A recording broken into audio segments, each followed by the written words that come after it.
Income tax department ये कहते हैं कि उनको 2015-16 के कोई रिटर्न नहीं दी गई जी और ना ही उसमें जो कोई टैक्स जमा हुआ है।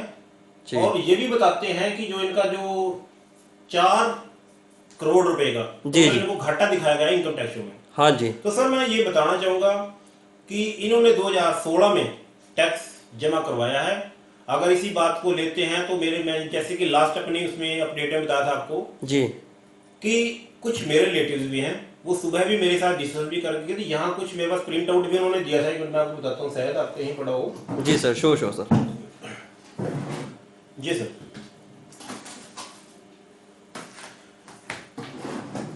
ये सर फाइल्स, इस फाइल्स में हमने सुबह इनकम टैक्स को उसका प्रिंट आउट चेक भी किया था, 2 कॉपी रखी थी। मैंने कहा उसको मैं आपको उस तरह बताता हूँ, शायद इसमें कॉपी थी वो। जी सर, ये देखिए, जी ये सर मैं आपको दिखाना चाहूंगा।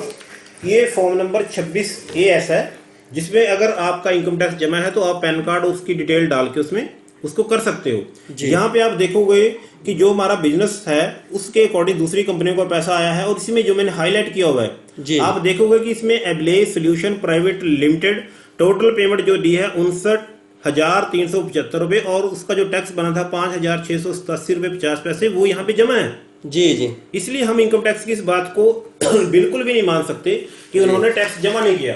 जी सर। अगर आप किसी को भी डाउट है तो अपने इनकम टैक्स उस पर चेक कर सकता है। तो हम यहाँ कहीं भी नहीं कह सकते कि सोशल ट्रेड के जो एमडी है मित्तल साहब वो कहीं भी गलत हैं। ये विद प्रूफ मैं इसलिए आपको दिखा रहा हूँ ताकि सोशल ट्रेड के जितने भी यूजर हैं उनको ये लगे कि ये क्लियर है सर। जी सर। बिल्कुल इसमें कोई भी डाउट वाली बात नहीं है।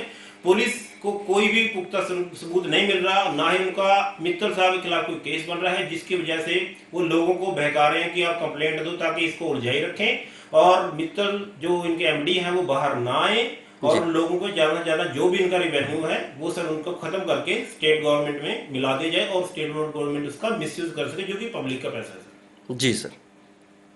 Okay sir, thank you sir. ठीक है।